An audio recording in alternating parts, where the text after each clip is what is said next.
Hey guys, welcome back to Magic TV. My name's Craig. It is 12 o'clock on a Sunday, which means it's time for a Q&A. Now, this is where I take all the questions that you've asked over the course of the week, and I try to answer them to the best of my ability. Now, I got to tell you, I'm very, very sorry this week how busy I have been. I've been trying to keep up with the content as much as possible. I've been trying not to miss a single video for you.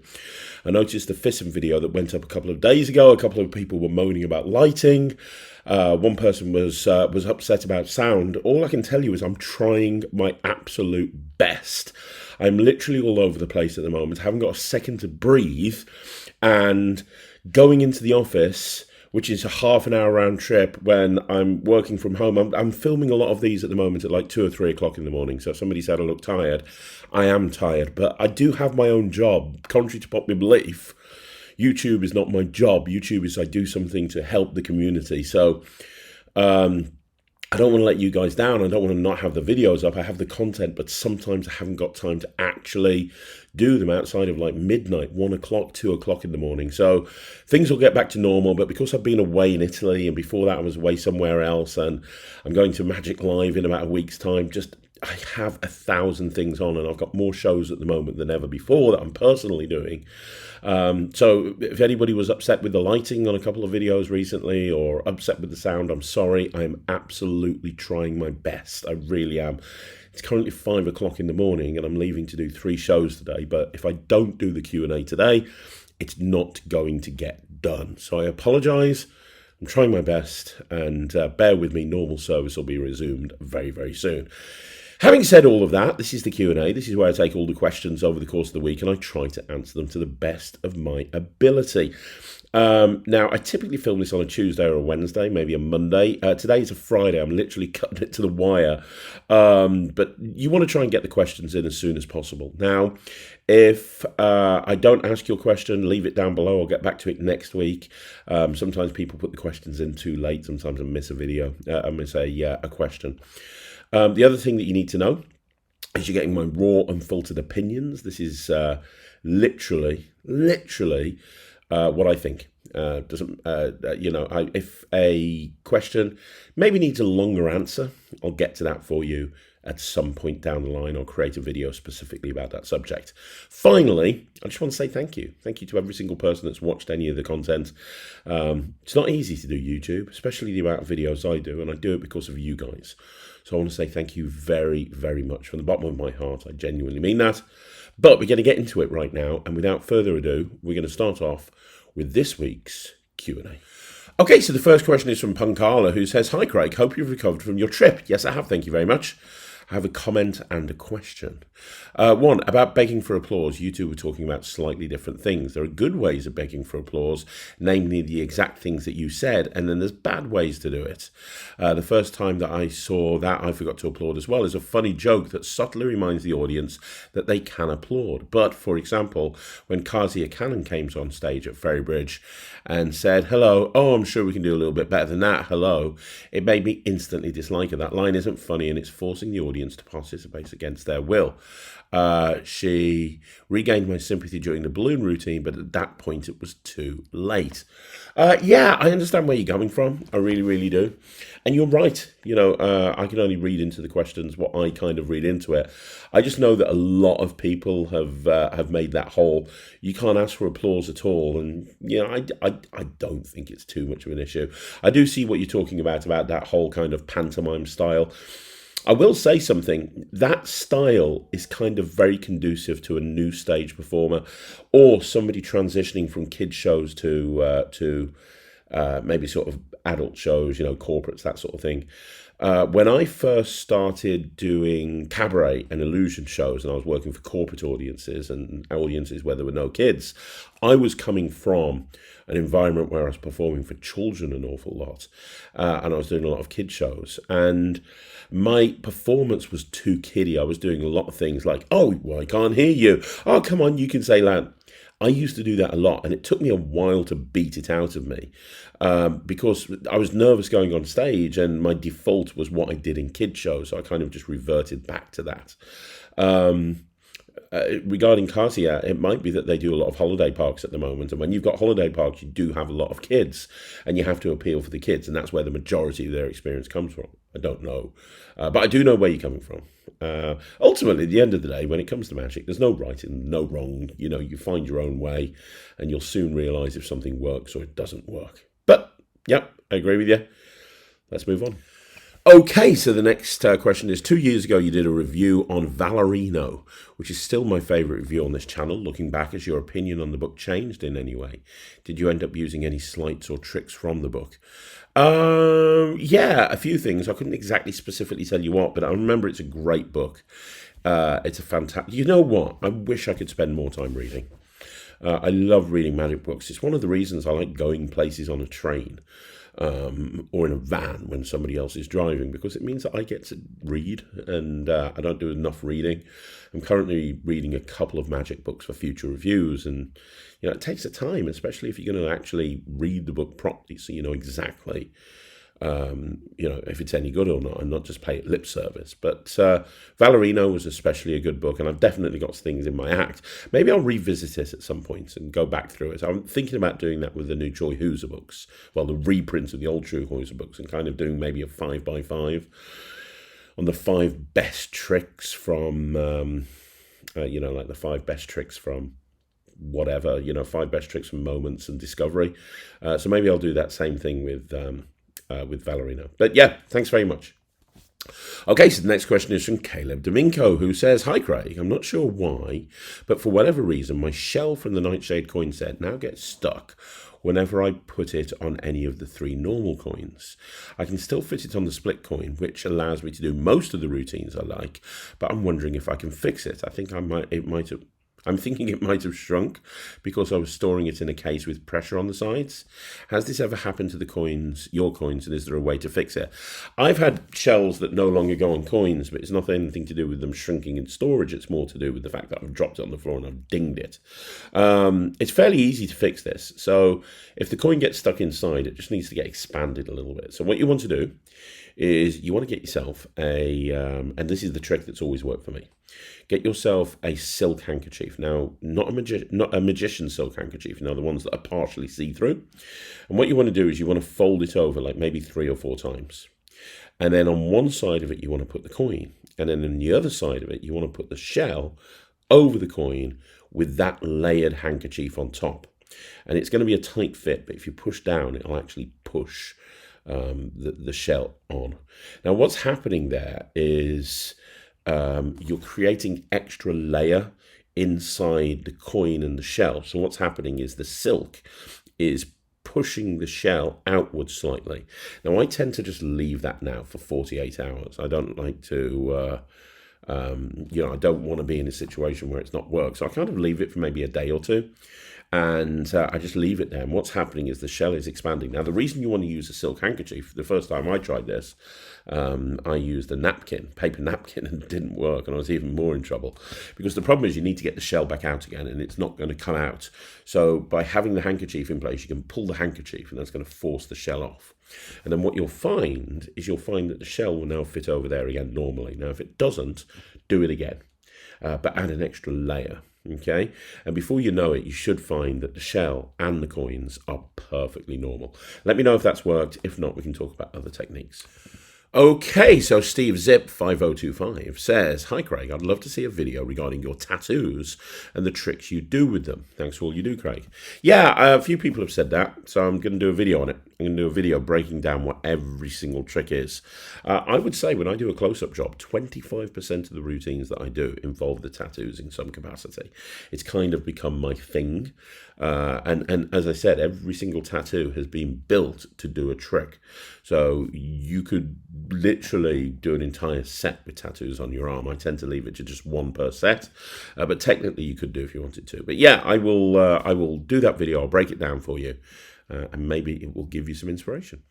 Okay, so the next question is from Trevor Gaga, who says, "Hi Craig, thanks for all your incredible hard work for the magic community. You're more than welcome. Owning a majority of your effects, I always love watching your live performances and the amazing reactions you get. This got me thinking if you're able to recall what your top 3 audience reactions would ever be, and if so, what effects were you performing at the time?" Also, as an ex-Brit living in Wagga Wagga, Australia, I would travel the length of the country to meet you. So I'm hoping you can make it over here sometime. Regards, Trevor. I would love to come to Australia. I went there once before. Not as a magician. When I was 18 years old, I kind of did a backpacking thing around Sydney and everywhere. And I was there for about 6 months. And for about 3 of those months, I was staying with friends in Sydney. And I'll never forget this because it scared the hell out of me. I don't think they were joking. So I was staying in Sydney, but they were like out in the sticks. In fact, to get there, you had to go on the train, you had to go to the very last stop, and then it was about a 20-minute walk to their house. It was not an easy thing to get there.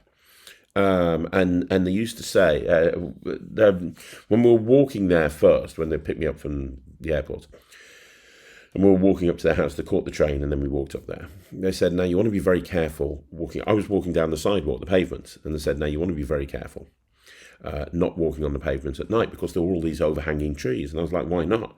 And they said, well, what will happen is a massive spider will drop down from the tree onto your head. And, they are poisonous.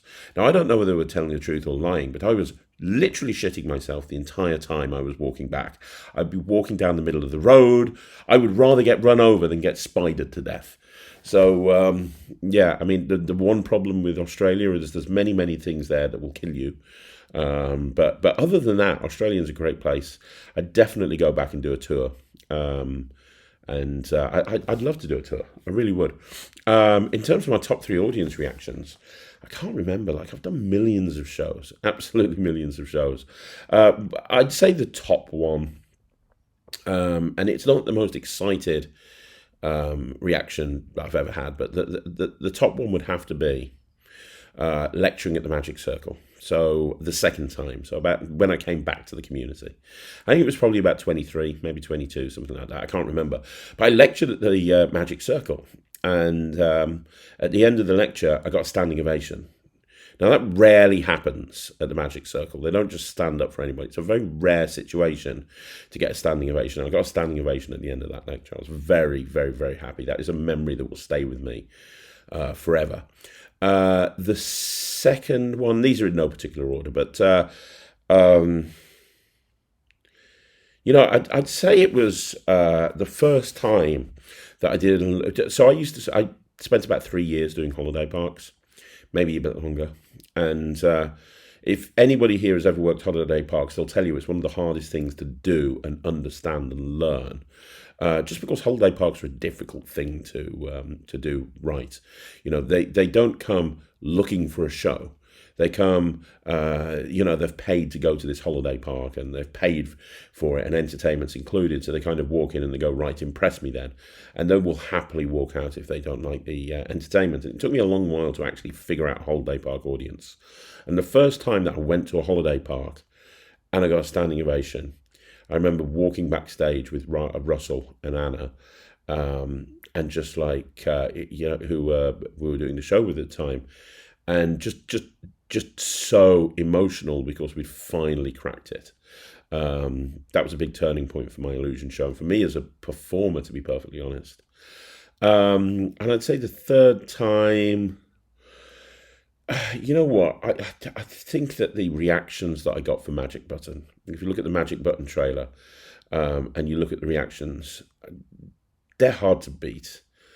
People are like running away, running out, and it was all genuine. Every single performance I ever do is genuine. I don't fake the performances.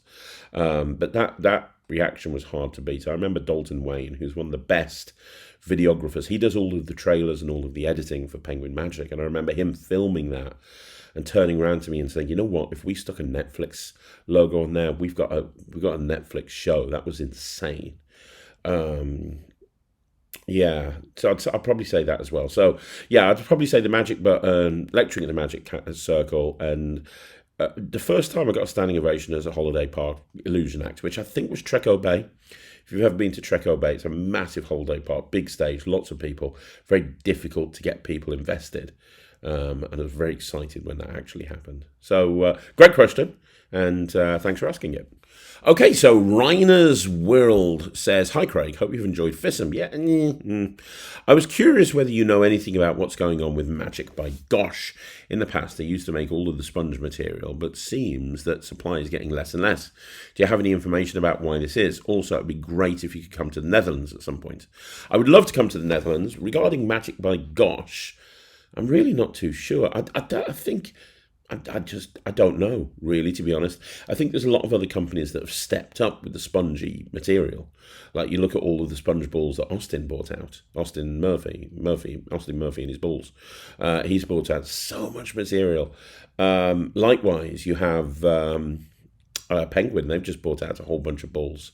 TCC have obviously got their range of balls. I think it's just a lot of people have actually taken over a lot of the products that Gosh did. So I don't know if they've gone away. Maybe they have, maybe they haven't. I don't know.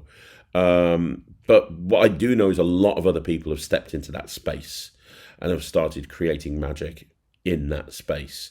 So I'm not too sure. It's not something that's on my radar. I did hear a few years ago that they'd gone out of business or they were not producing material anymore, but I don't know if that's the case or that's not the case.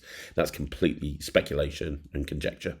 But what I will say is it's fairly obvious that a lot of people have stepped up in that regard as well. Okay, so the next question is my friend Divishan Magician, who says, "I was doing Optix." For those of you that don't know what Optix is, that's the Tobias Dostal trick where you make their phone disappear and then you give them your phone.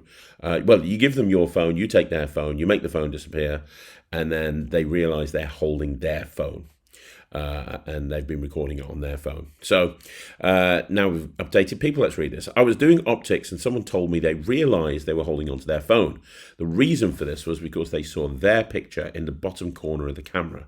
Has this ever happened to you before? Or generally, has ever anyone realized before you've given them your phone? If so, what did you say?" I just laughed it off and said, "You've got good eyesight, well done.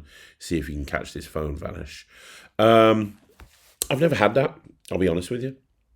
Well, actually, I probably did when I first... Look, here's the thing. Optics, for me, is a little bit like pickpocketing in that you have to get caught a few times in order to understand how to do it properly. It's probably still my favourite Tobias Dostal trick. But yeah, things go wrong with it. Things go wrong with it when you first start.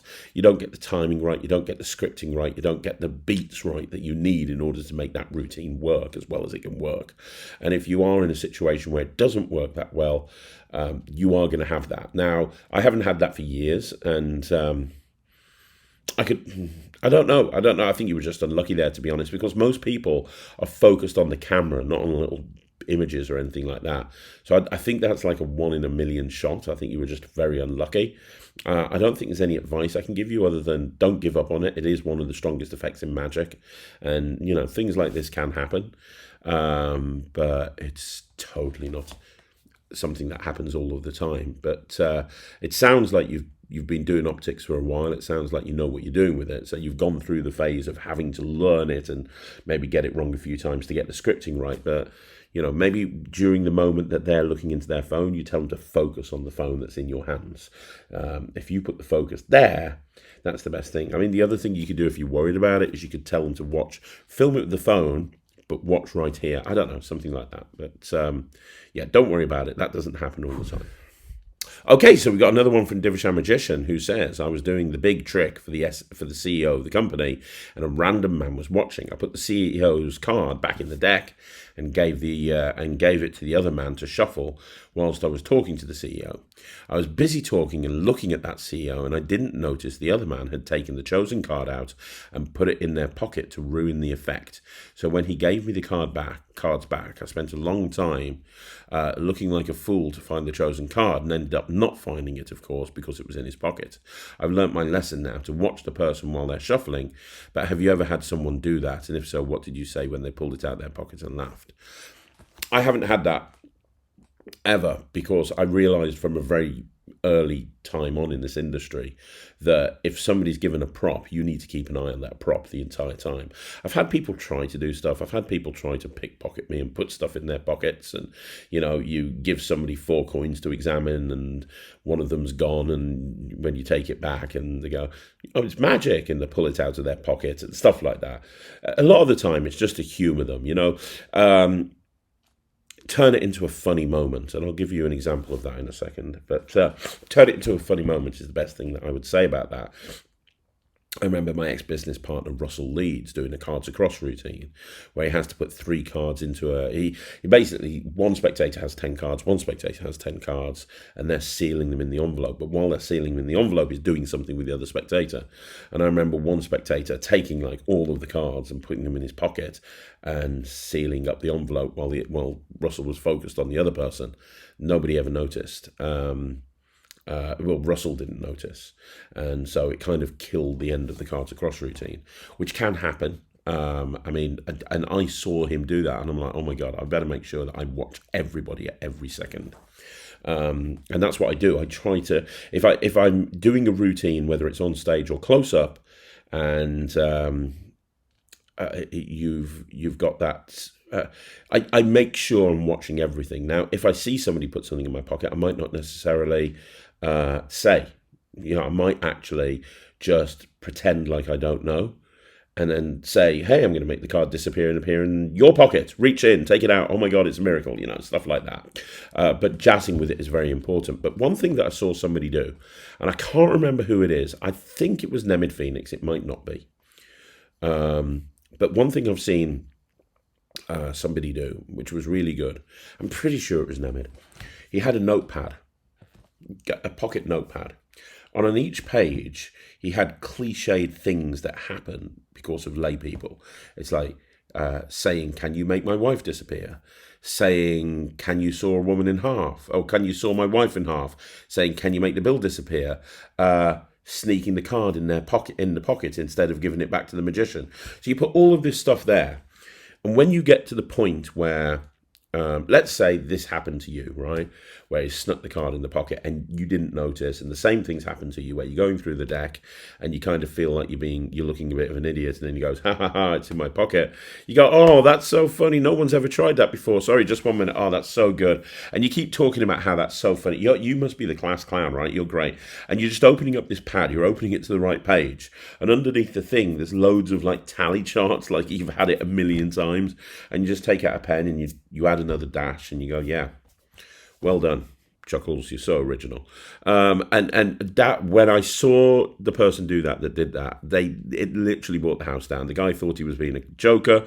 The guy thought he was being smarter than a magician. And then the whole thing just turned back, and it was really, really funny. So you might want to try that, or you just want to be observant. It's totally up to you. Okay, so the next question is Adria H, who says, hey, Master Magician Craig, I don't know about that. I'm just wondering if you're going to still do a House and Wise on Plastidip. Yes, I got the cupcake one out the way last week. I have a can of this stuff and I have no idea how to use it. I have a roughing stick and that works well, but this stuff is better or can do other things a stick can't do. I must know. Thanks a bunch, you're stupendous. P.S. Every question you've answered for me has left me laughing out loud with tears. Well, I'm very happy about that. Thank you very much.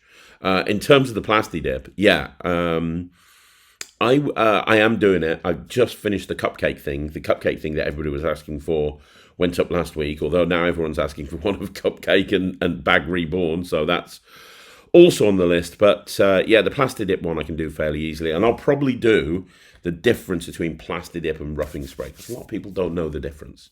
So I'll get onto that. That will be that will be done soon. That'll be done soon. So yeah, I'm just trying to think. Yeah, so that will be done. I could imagine it being done either before Magic Live or just after Magic Live, but at some point it'll come this month, because that's a very, very easy one to put together. So thanks for the support for the channel. Really appreciate it, and hope that helps. Okay, so the next question is Kissa G9Z, who says, hi Craig, I've got a few questions for the video. Okay, we'll take them one at a time. Recently, I came up with a really good presentation for Extreme Burn, and I was thinking of buying it, but in my country, every build denomination is a different size. Are you aware of Extreme Burn alternatives that don't need the bills to be the same size? Well, the biggest misconception that people have is that the bills need to be the same size on Extreme Burn. They don't. As long as you make the gimmick out of the largest size of bill. Okay, so I don't know which bill of yours is the largest size, but you make the gimmick out the largest size, because then that's the only one that's actually gimmicked. All the other ones, because how the gimmick works is it folds over like this, and all the other bills are folded over and they go inside the actual gimmick. So if all the other ones are smaller, what will happen is they'll just fit snugly into that gimmick. So when you do Extreme Burn, I do it up here and you go, what will happen is it'll look even better, because it'll look like it'll change to all different bills, all different denominations, all different sizes. And that's not a problem at all. So it's a misconception. I used to do that with Extreme Burn. I don't anymore, but I had an Extreme Burn set where it would turn into 5s and 10s and 20s, because all of those bills are different different sizes. So it's a misconception that you have to have the same size bills for Extreme Burn. You don't. So try that, because that would probably be the answer to all of your problems. Okay, Kizza G9Z says, second question. Recently, one of the biggest streamers in the world, I Show Speed, was in Turkey, and the restaurant magician came up to him and showed him card magic. He was completely surrounded. Speed tried inspecting everything and called out if something might not seem legit. Basically, the worst condition for a close-up performer. He was live on a stream with at least 40,000 people watching. Just curious, what tricks would you have been shown in this situation? If I was live and it was 40,000, I don't really know unless I'm in that situation, to be perfectly honest. I mean, I'd probably go for my 1,000 timer. I'd probably go for the 1,000 timers. So I'll probably go for, I don't know, Chop, Card in the Box, Coins Across, Cube 52, just stuff like that, that would probably be the ones that I would go for. It doesn't really, but without sounding too big-headed, how a spectator is going to behave or not behave doesn't really bother me, because I know that, I've been doing this now for over 30 years. I've been doing this for 31 years, and I've performed in some very rough situations to some very rough people. And so I know what I have to do in order to handle them, if that makes sense. So if a spectator's being a dick with me, I can be a dick back to them and I can put them in their place. And I've done that over and over again. And you're nervous because, or the person would be nervous because it's being streamed to 40,000 people. He would soon discover not to pull that shit, because I can make him look silly to those 40,000 people. It's, look up the video I did on how to stop hecklers, and, or the other approach to it would be making him look like $1 million, doing something like entrapment or something is also another way to go with it. But yeah, it probably just, whatever I've got in my pockets at the time, because I don't really care, to be perfectly honest. That sort of thing doesn't bother me. There are things that bothers me, but that's not one of them. Okay, so we've got one final question from Kizza-G9Z, who says, lately I've been performing Rubik's Cube magic. Very interesting lately, but I'm not sure how it's perceived as a social performer, which I am. What I mean is that magic is already stereotypically seen as a pretty dorky hobby, and solving a Rubik's Cube is even more dorky. I think a professional magician can get away with that because they always carry strange props with them, but I'm not sure how it would be perceived socially, if that makes sense. Do you agree or disagree? I don't know, man. I hear this all the time about people saying magic's dorky, but I don't see that. Every single time I go and perform, people are like, oh my God, you're a magician. That's amazing. That's so cool. Yeah, come over and do magic. Now, admittedly, I do it professionally, but still, I've never really had that experience. With regards to Rubik's Cubes, I mean, I am a geek. I am a dork. If somebody turned around to me and says, oh, you can solve a Rubik's Cube, that's kind of geeky, I would probably turn around and go, yeah, I am a geek. I like watching wrestling. I like solving Rubik's Cubes. I like Magic the Gathering. I like watching Doctor Who. I like watching Star Trek and Star Wars and the Marvel Cinematic Universe and the DCU. And, I like doing geeky stuff. I'm a geek. I am a giant geek. So hell yeah, I'm going to embrace solving a Rubik's Cube, and you're going to watch it and you're going to damn well like it, you know? If you're not a geek, if you're like some person who, you know, maybe is a jock or something like that, I don't know. Maybe you need to not do the Rubik's Cube thing. I don't know. But I'm not going to allow public perception to dictate what trick I'm going to do or not do, especially if it's a pretty cool trick. Okay, so the next question is from Michael Warsham 2724, who says, thank you, Craig. Question for the next Q&A. What are your top 1 or 2 false mixes for a Rubik's Cube? Thanks. Luckily, I am in my office today, and I have my Rubik's Cube next to me. However, it's not solved because I was doing something.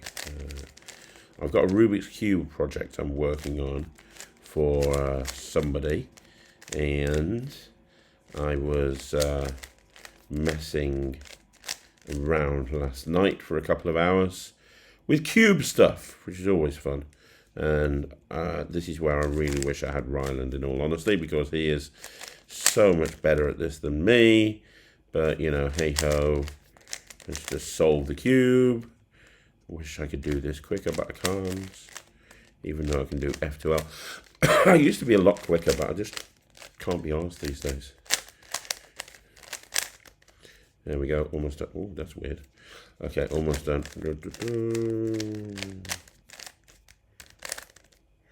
There we go.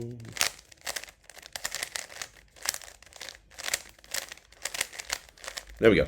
So, let's just put it into Cube 3 mix, just so we got something.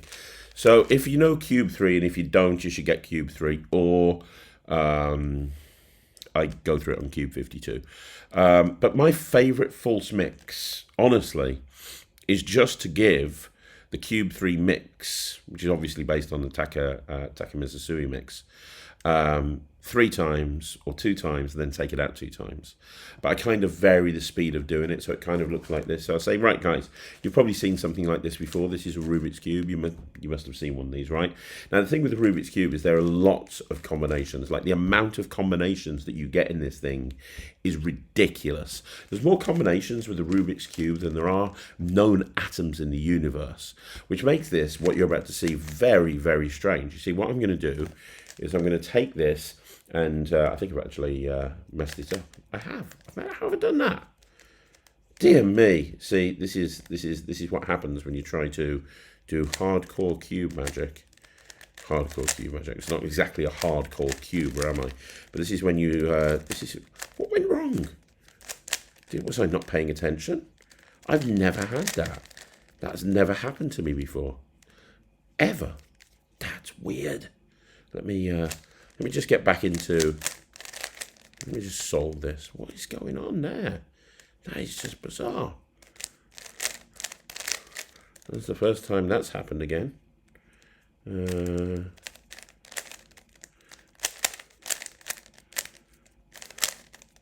Just solve this. Just give me 1 second. I could edit this out. I'm not going to. Just so you guys can see how much of an idiot I am. I mean, the entire industry knows how much of an idiot I am, but yeah, we may as well confirm it on camera, live, right here, so you guys can see how much of a total muppet I am. Right, okay, let me do that again. I have no idea what happened there. That's so weird. Right, so we'll put the mix in. Right, okay, so I want you to watch very carefully. I'm going to mix up this Rubik's Cube. Now, the more you mix up a Rubik's Cube, the harder it is to solve. There's actually 47 quintillion million combinations with the Rubik's Cube, which is an awful lot. So I'm going to mix this up like this, and then I'm going to try and solve it. I'm telling you exactly what I'm going to do. I'm going to solve this cube, and I'm going to solve it in less than a second. I want you to watch very carefully. I'm going to hold it here, one hand, 1 second, it's going to solve. It looks something like that. Boom. So that's really the mix I do. I used to do lots of really fancy mixes, you know, like the, what's that move? The sexy move over and over again and different things like that. But now I just keep it very simple. So literally the key thing is, as you're doing the mixes, they can see that you're mixing them. I know that you can do this sort of mix with one hand, but don't, because obviously that looks weird. Use two hands, and as you're doing it, kind of stop every so often, but don't look at the cube, look at them. It's kind of really important that they don't look at the cube, and keep track of how many turns you've done. Now I'm done. Now I'm set up ready for the finale, so I can come up here and I can do that sort of thing, right? So yeah, that's really the cube mix that I do. I don't go any fancier than that. I'm sorry I messed it up. Hopefully that helps. Okay, so the next question is from David Blaine. Have you reviewed or used the Spitfire coin set? Well, I haven't reviewed it. I really should do, shouldn't I, at some point? I haven't reviewed it. But I've definitely used it. In fact, I believe I'm on the project. I haven't seen the tutorial, but I know James Keatley filmed me doing like 3 or 4 routines with it that I contributed to the project. Maybe somebody who's got Spitfire can tell me if they're on there. There should be, because I said he can use them. If they're not, it's a shame, because they were really good effects.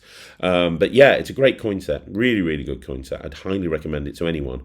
I should do a review on it at some point soon, and I will get around to it. But take it from me, it's a very good coin set, and I'd highly recommend it. Okay, so the next question is from SC24EVR. Question for next time. Why no first place at FISM this year? Thank you.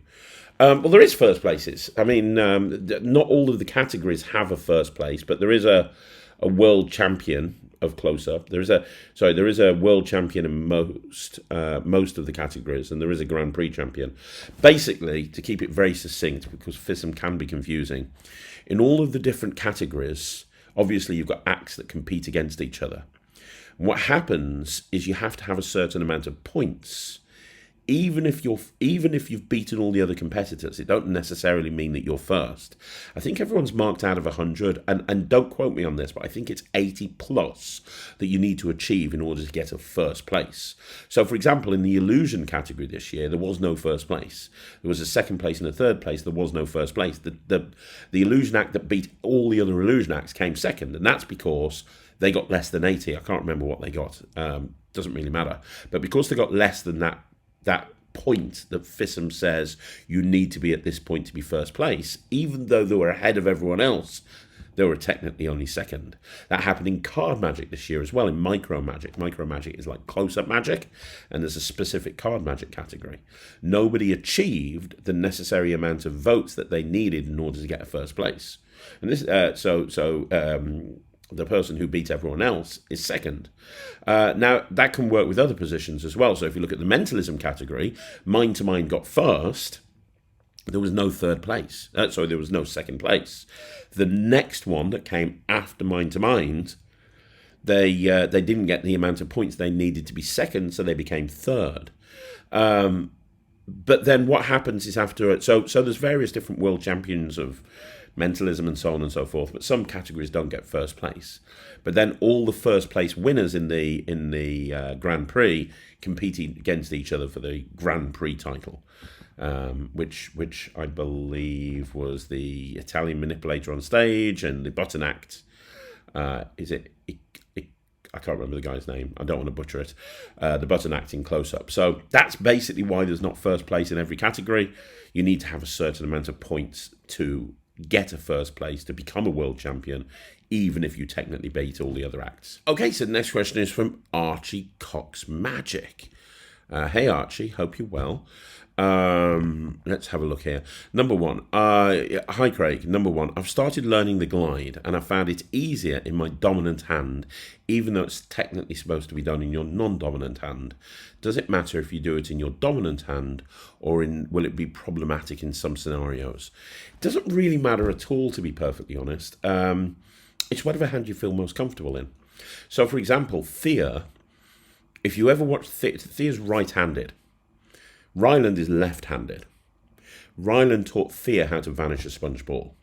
So if you watch Thea vanish a sponge ball, she does it with her left hand, not with her right hand, because Ryland taught her how to do it, and she just copied Ryland doing it, and Ryland was doing it from his left hand. And now she's trying to do it with the right hand, and it doesn't feel right. So, you do it in whichever hand you feel comfortable with. That's not a problem at all. The stuff that Ryland does with a right hand, he does it right-handed, even though he's left-handed, because he learnt it from a tutorial, from a right-handed person. So just do whatever you feel comfortable. If you feel more comfortable performing the glide with your dominant hand, then do that. It's not like you're going to be performing a card routine to a bunch of lay people and they go, well, that was very good, Archie. Yes, that was very good performance. Well done. I have to be honest that halfway through the routine, when you did the glide, I noticed you used your dominant hand and your non-dominant instead of your non-dominant hand. And I think that the effect would have been slightly marginally better if you'd actually switched hands during the course of the performance. Nobody gives a damn. Nobody cares. Nobody's having that conversation. And frankly, if you find someone that's having that conversation, walk away. So it's totally not an issue. Just do with whatever you feel comfortable. Okay, so number 2, when doing the invisible deck, the way you do it by holding it up rather than doing the maths, how do you do it Walkaround? Because people behind you will see the face of the cards. Thanks in advance. And Amistan, who is probably the best person to answer questions. I haven't read this, but I guarantee he's given an answer better than anything I could come up with. For number 2 in general, if you're worried about people behind you seeing something they shouldn't, holding the cards or coins or whatever closer to your chest will cut off the sight angles from behind by quite a bit. Someone would have to be pretty close to right over your shoulder to see anything. If you're truly surrounded, you might have to do the more typical reveal. For the invisible deck, there's a chance that holding the cards too close to your chest could look a bit awkward or unnatural, but in a real life situation, it may not matter too much since the focus in that moment is on the cards, not on your face. It's really a balance of how okay you are with potentially looking a bit unnatural versus how much you want to do the reveal at chest height without doing the math. And once again, Amistan has given the perfect answer and literally taken my job away from me. Archie, do exactly what he said. Just keep it closer to your chest. And look, if you've got somebody that can see the cards when you're spreading them out here, that means that they're literally hugging you from behind, in which case, get out of that situation immediately. It's not the situation you want to be in. Shelve the invisible deck and move on. But in all seriousness, yeah, it's totally not an issue. Just bringing them slightly closer to your chest. And Amistan, thank you once again for an incredibly insightful answer. Okay, so the next question is from Michael A.S. Farrow, who says, hello, how are you? I'm very well, thank you, Michael. I'm very well. How are you? I was a huge fan of your videos exploring the creative process with the 2 bowls, and I was wondering if they'd return. Would love to see more, thank you. Yeah, I should bring those back. Yes, I will. I completely forgot that I did those, to be perfectly honest. I've completely forgotten about them. Thank you for reminding me. Yes, I'll bring them back. That was a nice, fun video to do. I've just got so many videos that I want to do in this channel, and it's almost impossible to do all of them. But yeah, good call. I will definitely bring that back. Thank you very much. Okay, so the next question is from Stephen Murdoch, who says, I'm curious about your routine on the Penguin Holiday Special. Why do you keep the partitions in your Himber envelopes? Don't know. Just always have. Don't know. I don't really have an answer for that. I always have. I will tell you that routine has evolved since then. And I don't use Himber envelopes anymore. I've got a completely different way of doing it so that I don't need to do Himber envelopes, which I'll be sharing with somebody soon. I'll be sharing with you guys soon. But yeah, in terms of that particular routine, I don't know why I do. I don't know. I've always just done it that way. Don't know. But I don't use the Himber envelopes anymore, so that's something that's worth bearing in mind. But hopefully that helps. And keep looking out for the new thing. It's called Hit Rate. It's based on that routine, but we've eliminated all the envelopes. Okay, so the next question is from Darren Gregg, who says, this is quite long. Okay. Hi, Craig. I was wondering what your thoughts are on the newspaper headline prediction plot. Do you do any? And if so, which do you think is the best? I currently use Kenton Nepper's perfected prediction and Elman's glass box prediction. I was also wondering what your thoughts were regarding the moral question of predicting disasters such as earthquakes or plane crashes, etc. Would you predict something like that? or would you keep it light? And last, I did a headline prediction a couple of years ago and used a headline from my local paper, which was a murder case. Afterwards, I had a very angry lady have a go at me saying, if I knew that was going to happen, I should have done something about it. You should have gone to the police. I didn't know how to respond to this, not knowing whether to say something about how the police would never believe me or just admit it was a trick. I went with the latter, going so far as to reveal part of the method. I wouldn't normally do this, but she was so distraught I felt I had no choice. She accepted the explanation and visibly relaxed. How would you have handled this? Do you think there's ever any justification in predicting tragedies? Predicting lottery numbers seems pointless, as the response is always, why aren't you rich then? Your thoughts, please, Craig. I've never done a headline prediction. It doesn't interest me as a plot. It's never interested me. It's not something that I would do. For a few different reasons. One, it doesn't really fit my character. It doesn't really fit the person that I am. I don't think I could pull it off and make it look as good as it needs to look. And second of all, something that I do an awful lot in my shows is the master prediction system. And that's effectively a prediction of a bunch of information that people are giving me throughout the show. And I think that the two effects would be too similar to each other. I've also had the concern that you bring up that you can't really... Ironically, you can't predict what you're going to predict. You never know what the headline is the next day. And, you know, for those of you that don't know, a lot of the time how the headline prediction is done is you post a prediction to the main guy, like the CEO or the person that's hired you, and have them bring it, give them instructions not to open it, not to look at it, and to bring it to the show. So you then open it and you've predicted the headline, for example. So you can't predict what you're going to predict because you have to send that prediction to the CEO days before. And so you are going to be in a situation like, why would you let's just say you were doing a show and you were doing the headline prediction plot on the day that they, and the day after 9/11, for example.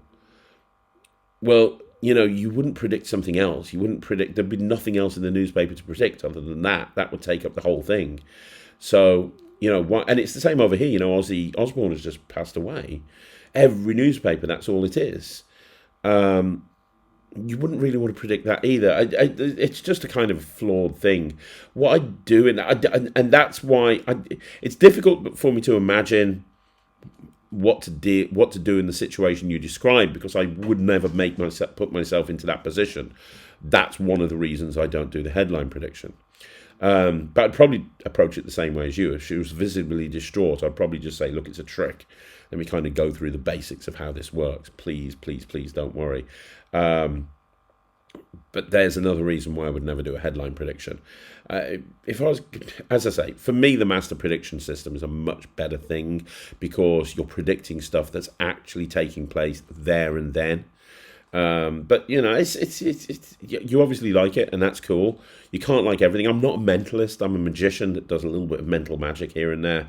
So it doesn't really fit me. That's kind of more of a hardcore mentalism trick. And I'm sure a lot of people absolutely love it and swear by it, but I'm not one of them. Okay, so the next question is My Pet Creeper, apparently a Minecraft fan, who says, hi Craig, a few weeks ago I asked you for advice for Downs Palm and you said that you had found other alternatives more useful. I can't remember what they were, but you said if I wanted to go into more detail, just ask. Could you please go into more detail about them? Amastan, he's back with another answer. I believe Craig said that you used Edge Grip as an alternative to Downs Palm, as you can generally use it in any routine you use Downs Palm in. I'm no expert on using Edge Grip by any means, and I'm sure Craig can explain the basics way better than I can, but I can try and give you a few resources. This is something I've been looking into and working on quite a bit recently. The two names are associated with it are David Roth and Kiona Harbottle.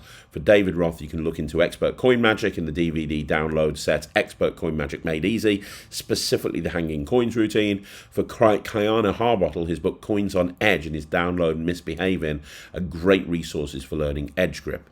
It'll take the technique a bit further than Roth's work, though his work is more difficult. It doesn't focus on edge grip exclusively, but the real me from Copeland Coins is also very good and focuses on a variety of techniques involving edge grips, edge grip, down palm, curl palm, and nowhere palm. If you want some nice free resources for edge grip techniques, search YouTube for Rick Holcomb Edge Grip, and you'll find 2 videos he put out which goes over the basics in great details and gives some practice exercise. Hopes that help. My God, you're very good at this, aren't you? Seriously, I think you need to take over. That was brilliant. Yeah, so basically, what's this? Is this a normal coin? Yeah, so basically, edge grip. So Down's palm is here, right? And that's not something I do, but Down's palm is here. Edge grip is here, like that. I don't know if that's coming across okay, but that's edge grip. So you're holding it here like this, here like this. Now the problem with it is, there's not really a problem. It's the same angles as Down's palm, which is that you have to keep it here. I can do edge grip completely surrounded because it's all about how you're pointing into the people's eye level. But the problem with edge grip is that it kind of effectively freezes these fingers, right? It looks amazing when you've got another coin. So you've got another coin here. The display is beautiful. From every single angle, the display is absolutely beautiful. You've got that coin in edge grip, and it's actually quite easy. Roth talks about techniques like this for going into edge grip. But as Amastan cleverly said and correctly said, Kayona has some one-handed techniques that are a little bit better, and so on and so forth. So the reason, so when you've got your hand like this and you're holding something, it's fine. But when you're like this, your hand has frozen a little bit, which is not good. So that's where curl palm comes in. So curl palm is literally just curling in your middle finger like that. Keeping it, you should be able to, if I go over here, you see, you should be able to go from edge grip to curl palm very, very easily. So when you're doing routines that involve edge grip, and I'm holding multiple coins, for example, I'm currently in curl palm, but then as I come over here and display, I can go into edge grip and get that display, and then I can come back and I can go into curl palm and so on and so forth. And then if I want to, I can go into thumb palm and all the different palms. But curl palm is like this, your fingers curled in, and then you can transfer to edge grip like this. Nowhere palm, because Amastan mentioned nowhere palm, is exactly the same thing. It's by Jeff Latter. That is nowhere palm. It's used an awful lot for vanishes. It's held with the ring finger. So nowhere palm is held with the ring finger. It's basically effectively the same thing, but held with the ring finger. Now that's quite useful if you're doing sort of certain vanishes and you want to show this hand empty. Now this hand looks very empty. You want to show this hand empty and you want to do the vanish or whatever. You know, there's various different ways of using nowhere palm, but for me, the majority of routines that I do is, I mean, look how clean that looks. You're right here, and doesn't that look clean? I mean, this is the basics of David Roth's hanging coins, you know. But there's so much you can do, and there's so many. But I've published a lot of routines with it as well. Actually, on Parler, I published a few routines, including a nice split. So if you've got a silver dollar. We've got a silver dollar. That's not a silver dollar. It's a yes/no coin, but whatever. Pretend it's a silver dollar.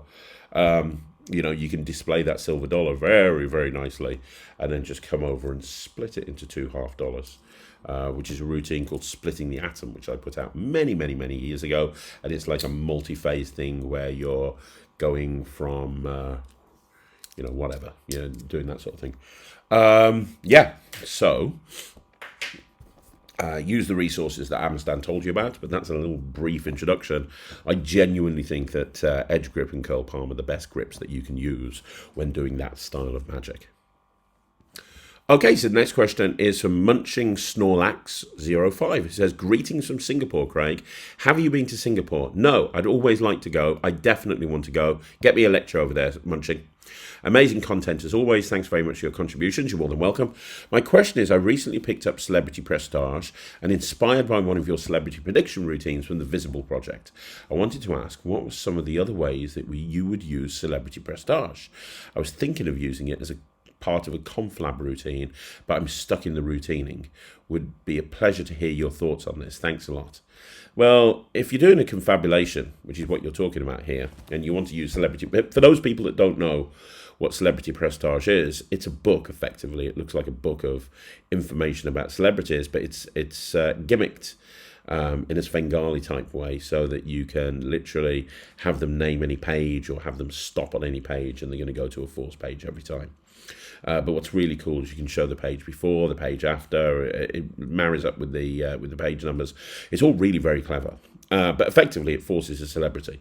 So with a confabulation, normally you have 3 pieces of information. And it's nice to vary the techniques that you use for the information.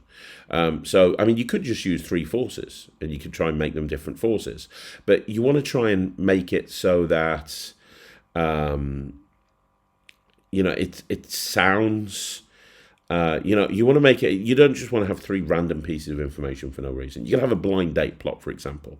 So you're going to go on a blind date, and you're going to go with a celebrity. You're going to go to a specific location, and you're going to do a specific activity. And you can use 3 forces. So, for example, you could use Celebrity Prestige to force the celebrity. Then you could use something like Digital Force Bag to force the activity, and then you could have a clear force bag with a bunch of like train receipts in there. On one side they're random train receipts, on the other side they're all the same location, to force the location. So you could give somebody the envelope at the very beginning, and then you could say, right, okay, we're going to get 3 people choosing 3 pieces of information. First person, I've got loads of different train receipts in here. They're from different places all over the UK. Can you do me a favour? Take some out, read them out. They're all different. Yeah, great. Reach in, take one out. Have a look at it, but don't tell anyone. Wonderful. Now, the second person, you over there, I have on my phone 100 different random activities that you can do on a blind date. Give me a number from 1 to 100. 27. Great. Have a look at my phone. Look at 27. Remember it, but don't tell anyone. Wonderful. So, and the final person, we need a celebrity. Well, this is called Celebrity whatever. It's a book of all different celebrity mistakes that they've made. There's tons of celebrities in here. Give me a number from 1 to 100. Do me a favour. Just open the book to any page. Have you got it? Have you got a celebrity? You have. Great. Give me the book back. So you've all got 3 pieces of information. For the first time, what was the activity? Yeah, it was skydiving. Brilliant. And second of all, where is it taking place? It's taking place in Portsmouth. Okay. And finally, what's the celebrity? It's Margot Robbie. So your blind date is going skydiving with Margot Robbie in Portsmouth. I mean, honestly, there's other things that I would rather do with Margot Robbie, but the skydiving isn't bad. I suppose it's a good start. I put this envelope here from the very beginning, and now inside you've got an AI-generated picture of Margot Robbie skydiving over the streets of Portsmouth or something like that. That would be a simple way to do it. That would be a simple way to do it. Now, you can get more complicated.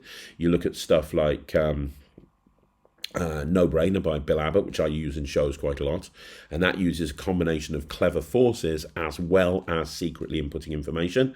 So you can kind of go down that route. But if you want to keep it nice and simple, just have 3 simple forces and do the reveal that way, and that would work really well. But hope that helps. And if you want some more ideas with the book, let me know. Okay, so Sean Quinto says, "Hi Craig, I'm deeply inspired by Steve Rowe, Willy Wonka for magic using sweets.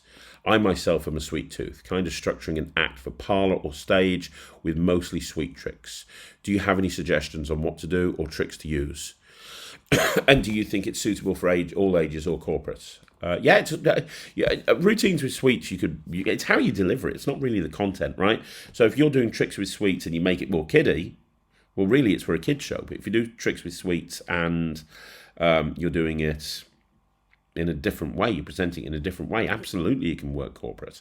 Now, it will take me about 15 minutes to go through all of the sweets tricks that I know. Basically, Steve Rowe is responsible for a lot of them. Lolly Hero is one of the best that you can buy.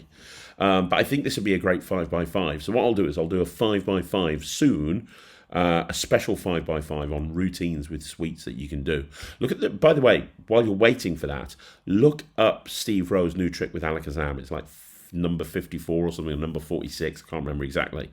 But it's a great trick where a piece of a signed card ends up in a in a flying saucer. One of those flying saucer sweets. That's worth looking at as well. That's new and it's gone under the radar of a lot of people. So it's worth having a look at that. But I'll do a 5x5 on this soon. And thank you very much for your support. Okay, so Adrian Suter has, how you doing, Adrian? I have two questions which go in the same direction. Well, let's look at both of them then. What is a good routine with a copper silver coin which ends completely clean? When performing socially, examinable props are much more important than the gigging situation. 2, out of all your gaffed coin sets, which one is the most suitable for family and friends magic where there are routines which end clean? Okay, so most of my coin sets end clean, in all honesty. However, if you want something that's just super fun to perform and very, very practical, I would suggest a apparition coin set, because everything's self-contained in the purse. It all happens on the spectator's hands. It's very easy to do, all of that fun stuff. So I would suggest apparition. That's what I would suggest.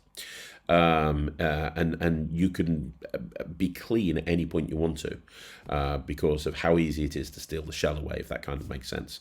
So I would say apparition would be the one to go for, but they all end clean. The majority of my routines end clean, so that's not really too much of an issue.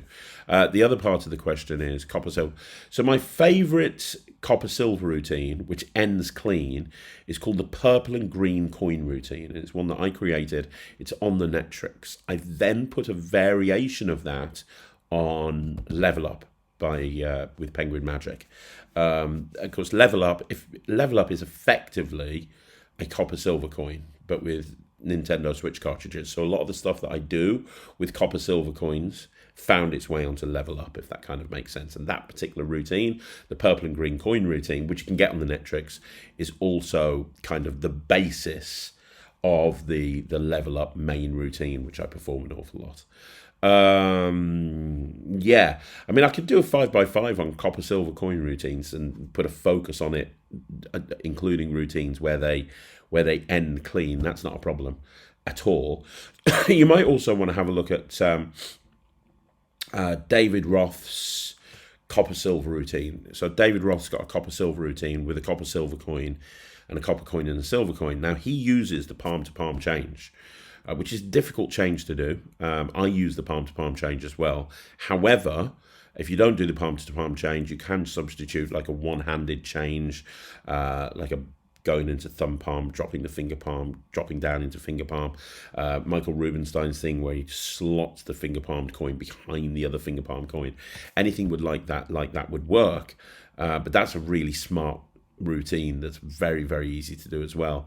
And then have a look at Elvis coin, which again is on the Netrix. That uses a copper silver coin with an Elvis reveal, believe it or not. And that's also a very good one to do.